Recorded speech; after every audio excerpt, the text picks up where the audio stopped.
கர்த்தருக்கு ஸ்தோத்திரம். நான் ஒரு சின்ன சாட்சி உங்களுக்கெல்லாம் சொல்ல விரும்புறேன். அந்த சாட்சி அநேகருக்கு பிரயோஜனமா இருக்கும் என்று நம்புறேன். ஏன்னா, நெறைய பேர் பலகீனப்பட்ட நேரத்தில கூட சில நேரம் நம்ம நம்மள அறியாமலே சில பாட்டுலாம் பாடுறோம். வார்த்தைய தொடர்ந்து கேட்டதுனால, நம்ம பாட்டு பாடுறோம். அ ஒரு இப்போ ஒரு வேதனை, ஒரு வலி இருக்குது. கால்ல ஒரு வலி இருக்குது. அந்த வலிய நம்ம எப்படி ஜெயிக்கிறது? இந்த கால்ல ஒரு வலி எப்படி அது இந்த வலி எப்படி இருக்குன்னா, ஒரு ட்ரில் மிஷின வச்சு உள்ள அப்படியே போடுறது போல ஒரு வலி. தாங்கவே முடியல அந்த வலிய. அந்த வலிய எப்படி தாங்குறது? அந்த வலிய எப்படி தாண்டி வர்றது? அப்படிலாம் சொல்லி ஒரு பாட்டு. அதாவது இல்லாதது இருக்கிறது போல அழைக்கிறது. தேவனுடைய குமாரத்திகளாக தேவன் நம்மளை உருவாக்கியிருக்கிறார். அதனால இல்லாத ஒண்ண இருக்கிறது போல பேசுறதுக்கு அந்த துணிவு, அந்த திராணியை தேவன் நம்ம குழந்தையா இருக்கிற பட்சத்தில நமக்கு அத தருவதற்கு நம்ம தான் தாமதமாக்குறோம். நம்ம எவ்வளவுக்கெவ்வளோ வார்த்தைய அதிகமா கேட்கிறோமோ, 24 மணி நேரமும் அப்படி கேட்டுட்டே இருக்கும் பொழுது, ஒவ்வொரு சூழ்நிலையிலயும் தேவன் நமக்கு கற்றுக் கொடுத்துட்டே வருவாரு.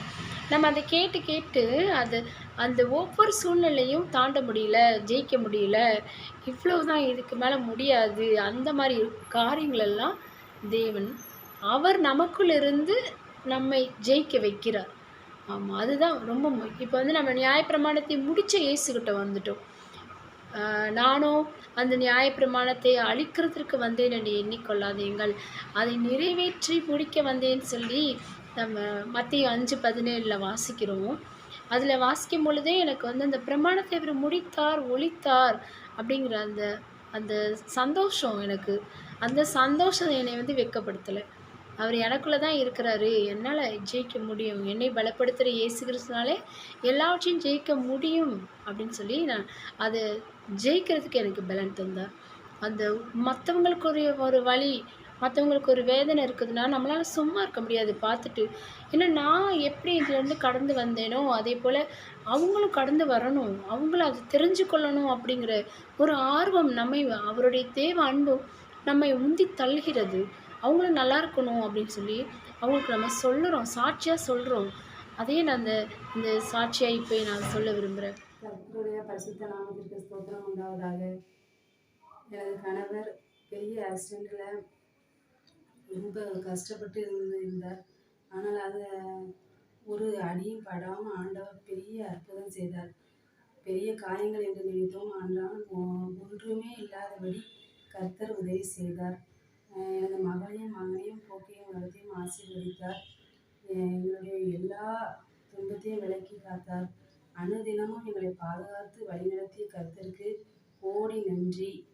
இந்த சிறு சாட்சியை தேவன் தாமே ஆசீர்வதிப்பாராக. ஆமென். Price Lord. என் பேர் ஷோப்னா. நான் கோவில்பட்டியிலேருந்து பேசுகிறேன். ஏசப்பா செஞ்ச எண்ணிலடங்காத நன்மைகளில் ஒன்றே ஒன்று உங்களோட ஷேர் பண்ணணும்னு ஆசைப்பட்றேன்.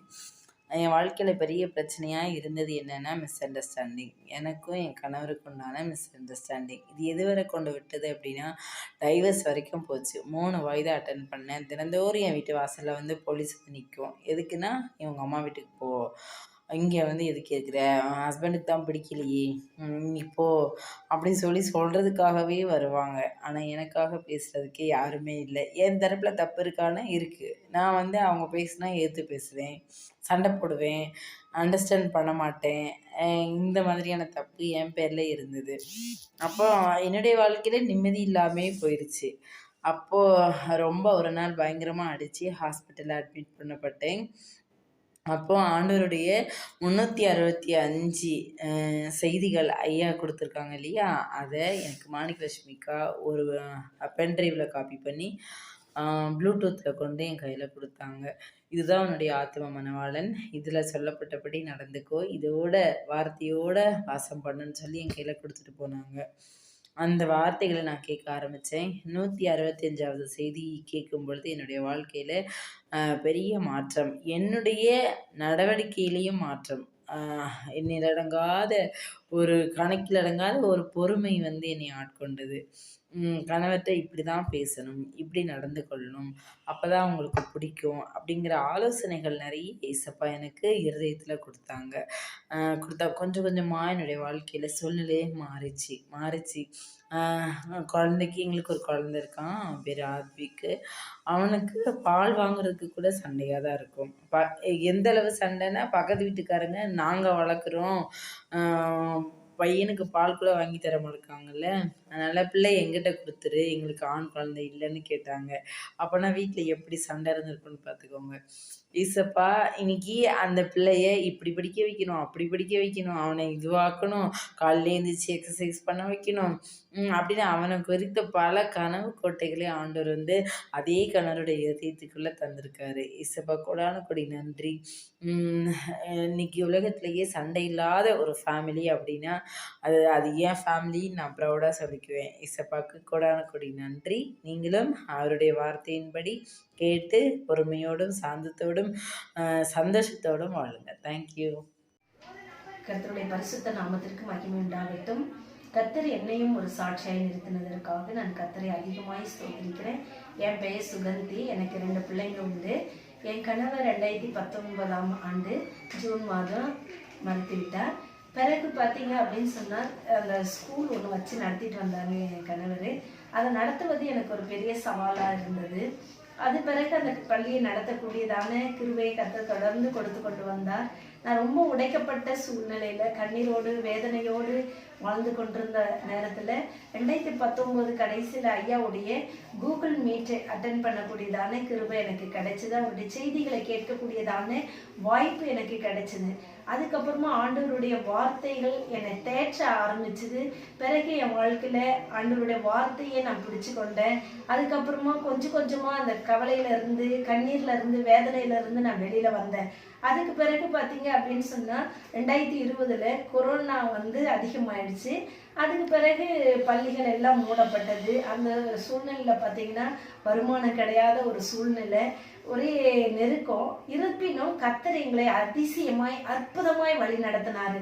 அந்த கொரோனா மத்தியில எனக்கு பள்ளியில வருமானமே கிடையாது, பிள்ளைங்க படிச்சுட்டு இருந்தாங்க. இருந்தாலும் கர்த்தர் ஒரு பள்ளியை கட்டக்கூடியதான கிருபையை கொடுத்தாரு. அதற்கான பண தேவையை சந்திச்சாரு. எப்படி அப்படின்னு பார்த்தீங்கன்னா ஐயாவுடைய மெசேஜை நான் அதிகமாக கேட்பேன், விசுவாசிப்பேன். அப்போ ஐயா சொல்லுவாரு, இந்த வார்த்தைங்க வந்து நம்முடைய வாழ்க்கையில நம்ம அதை அப்ளை பண்ணணும், அது கேட்கறது மாத்திரம் இல்லை, அதை விசுவாசிக்கணும் அப்படின்னு சொல்லிட்டு, அப்போ அந்த சூழ்நிலைக்கு ஏற்றாற் போல ஒவ்வொரு காரியத்திலேயே என் வாழ்க்கையில, பிள்ளைங்களுடைய வாழ்க்கையில, என்னுடைய சூழ்நிலையில எல்லாமே வந்து அந்த வார்த்தையை எடுத்து நான் அப்ளை பண்ணி விசுவாசத்தோடு ஜெபிச்சு ஆண்டவர் கொடுத்துட்டாரு அப்படின்னு சொல்லிட்டு ரொம்ப முழு நிச்சயமா நம்பி நான் ஆண்டவரை விசுவாசிக்க ஆரம்பிச்சேன். அப்படி விசுவாசிக்கும் போது கர்த்தர் பெரிய காரியங்களை என்னுடைய வாழ்க்கையில செஞ்சாரு. எல்லா அதிகாரி மனுஷன் நம்முடைய கண்கள்லாம் தயவு கிடைக்க செஞ்சாரு. தொடர்ந்து இந்த பள்ளியை நடத்தக்கூடியதான கிருபையை தாழ்ந்த கர்த்தர் எனக்கு கொடுத்திருக்கிறாரு. என்னால எதுவுமே கிடையாது, இது எல்லாமே ஆண்டவருடைய கிருபை மட்டுமே சொல்ல முடியும். அநேக சாட்சிகள் உண்டு என்னுடைய வாழ்க்கையில. ஒவ்வொரு நாளும் கர்த்தர் என்னுடைய வாழ்க்கையில பெரிய பெரிய காரியங்களை நான் நினைப்பேன், இப்படி இருந்தா நல்லா இருக்குமே அப்படின்னு சொல்லிட்டு. ஆனா ஆண்டவர் அதை கொடுப்பாரு. எனக்கே வந்து ரொம்ப அதிசயமா இருக்கும். இது வந்து ஆண்டவருடைய பெரிதான கிருபை தான். நான் அவரை அதிகமா ருசிக்க ருசிக்க கர்த்தர் என்னோட வாழ்க்கையில பெரிய காரியங்களை, அதிசயங்களை, அற்புதங்களை செஞ்சுட்டு வந்துட்டு இருக்கிறாரு. தொடர்ந்து ஐயாவுடைய கூகுள் மீட் நான் அட்டன் பண்ணிட்டு வந்துட்டே இருக்கிறேன். நீங்களும் இதை கேட்கிறவர்கள் அநேகர் ஐயாவுடைய கூகுள் மீட் அட்டன் பண்ணுங்க, அவருடைய மெசேஜ் எல்லாம் கேளுங்க.